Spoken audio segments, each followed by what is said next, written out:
माझ्या गळ्यातलं घे, माझ्या गळ्यातलं घे, माझ्या गळ्यातलं घे, माझ्या गळ्यातलं तोडलं माझ्या. आणि मला म्हणजे कानातलं घे, अजून कुठं काय सांग. आणि कोण नाही मला बाथरूम मध्ये गेले, फास देते फास, त्याने फास देते मला. माझं नरड जावे माझ्या गळ्यातलं घ्या बाबा.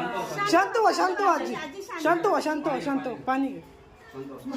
माझ्या गळ्यातलं तिथं बस का आली. हे पोलिसांना फोन कर आणि लवकर वरती या. कोण राहते तुमच्यावर, कोण येते तुमच्या? बर कोणाला तरी सांग करायला. चोर आहे चोर. माझ्या गळ्यातलं घे हा बाबा. असं. काय काय ठेवले तिथे ते सगळं माझ्या गळ्यातलं घे. लेडीज 112 नंबर आहे ना.